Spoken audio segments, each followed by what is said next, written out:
Hey guys, good morning. So I'm not sure whether it's a good morning or a good evening when you'll be watching this video, but no matter what time you're watching this, always and always welcome back to Spices and Flavors. I know, I have been MIA, missing in action for a really long period of time. So it's been more than a month or and a half that I have posted any video on the channel, and even before that I know I was not that regular. So some of you might be knowing that yes, I am expecting my second one and almost due now, and my third trimester, it's the 8th month, 34 weeks to be precise. I absolutely forget the weeks calculation. I don't know why, but I do remember the months, but too bad with the weeks. Anyways, so I just wanted to give a major life update or a channel update to you guys so that I don't keep you in hang, and you guys also know what's happening behind the scenes. First things first, I am due in the month of December. We are having a Christmas baby. So yeah, due in the month of December, so it's hardly a month now. I have to start prepping my hospital bag, get ready for the delivery, so and so forth, coming back. So yeah, how that's gonna affect the channel? Well, yeah, I am planning to shoot some videos so that I can keep it running and going. At least one per week is what I am targeting at the moment, but I'm not sure how much I'll be able to deliver. But rest assured that I won't leave this space, and of course I'll be updating as and when my health is good or as and when things go on. So yeah, one video per week is what I'm targeting, and I'm looking forward to posting it. That's the main thing I wanted to convey to you guys. The second most important thing is that, for those of you who don't know, I'm expecting my second baby, which means I already have a toddler running around whole house, and I do have to do the mommy duties, so-called.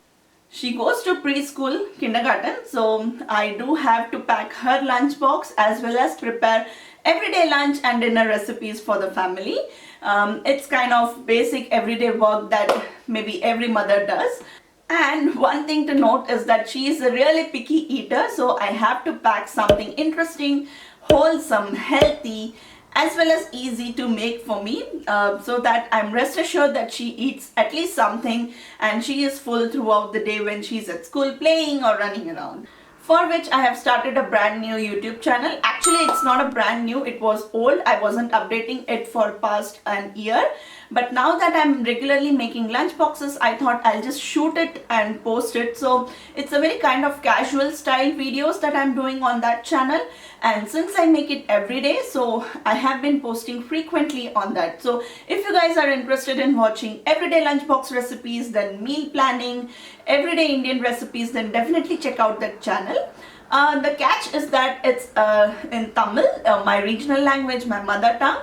So for those of you guys who do not understand Tamil, I have this whole new Instagram page. Of course, everything on Instagram is in English, so it will be easier for you to follow the recipes and the tips, behind the scenes, my personal life stories, everything on that page. So I'll link all that in the description box as well as in the comment section below. If you guys are interested in toddler activities, meal planning, trust me, it is super handy. I have been doing it for 11 weeks now, and it has totally changed my life, and I share everything about it on an everyday basis. Actually super active on Instagram stories, even though I'm not active on YouTube, but I'm totally addicted to the stories. So those of you guys who are there on Instagram, you know what I'm talking about. So you can check out the page if you like, are interested in toddler lunchbox recipes, which are, trust me, totally healthy and wholesome, and as well as for everyday recipes and meal planning. Yeah, that's about it. So that was the two major updates that I wanted to share in this video. And now, without further wasting the time, let's get into the recipe of the day, which is nothing but a simple cheesecake recipe.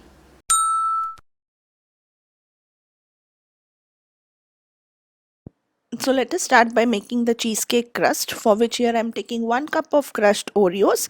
To that we will add in 3 tablespoons of melted butter and pulse them together until it resembles wet sand like texture, and when you press it in between your hands, it should hold its shape. Time to transfer the crumbs to your springform pan, but before that let's lightly spray it with some cooking spray. One thing to note is that when you press the cookie crumbs down, just make sure that you are being gentle and not too firm, or else it would be difficult for you to slice it through once it's all set. So now simply put it into the refrigerator and let's start with the cheesecake batter. Let us start by beating the softened cream cheese until it is nice, smooth, creamy, luscious, and all sorts of adjectives. So basically it is lump free and smooth. Once done, simply scrape the bowl and then beating continuously, start adding your sugar a little at a time until the sugar is also dissolved in and mixed through.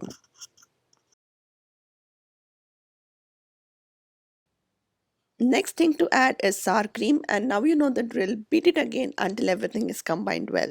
After each addition, all you have to do is scrape your bowl to be assured that everything is well mixed. Next comes our vanilla essence and corn flour or cornstarch.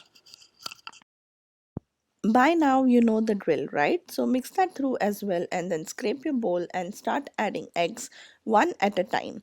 So add an egg, mix that through until it is incorporated, and then add the next one, mix that through as well.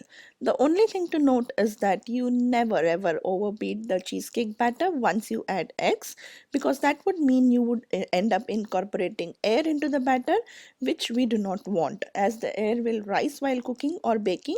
But once you take it out and let it chill at room temperature or refrigerator, then due to the temperature variation, the cheesecake sinks at the bottom.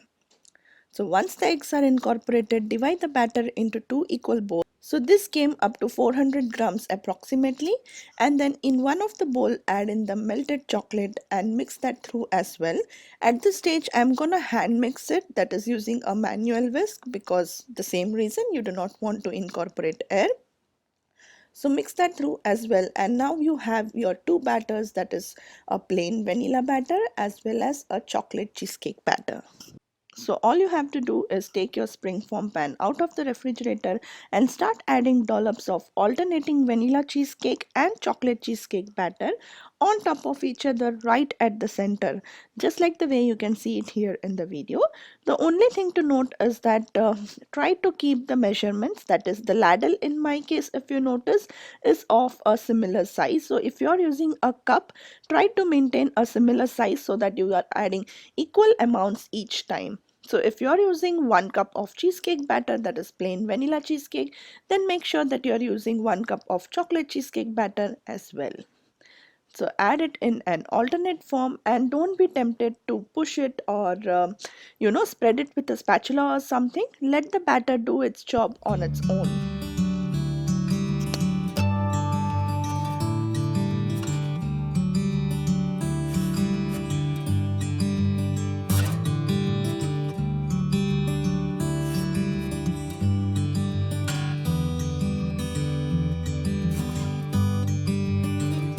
And once you are done layering the cheesecake batter, just wrap the springform pan from the bottom and top. You can also make a sling if you like, so that it becomes easier for us to drop it into the Instant Pot. I have already shown how to make this in a previous video. I'll link it up here or in the description box below for you to check. Now onto the Instant Pot, add 2 cups of water using the cup that came along with it. Place the trivet and gently, slowly, carefully place your springform pan as well into it. So just because we have made alternate layers, I do not want it to disturb it much. So just be careful while you place it within the pot. And then close the lid, valve to ceiling position or pressure cook button. Just cook it for 40 minutes. Allow it to depressurize naturally for 10 minutes and then do a quick release.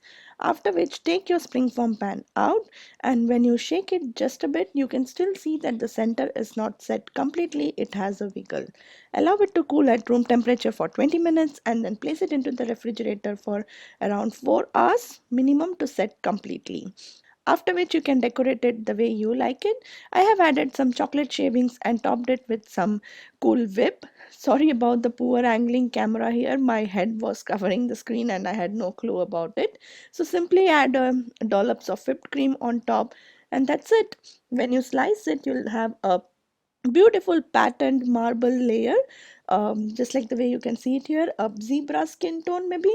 That's why maybe it's also called as a zebra cheesecake or a zebra cake. So you have alternating layers of vanilla and chocolate cheesecake batter that looks so gorgeous, isn't it? I hope you enjoyed this video, and if you did, you know what to do, right? Please do like, comment, share, subscribe, bell button. So yeah, please do all of this if you like this video. I'll see you soon in my next one. Until then, this is Sushma signing off. Take care. Bye bye. But wait, do check out our Instagram page for everyday recipes and lunchbox inspiration.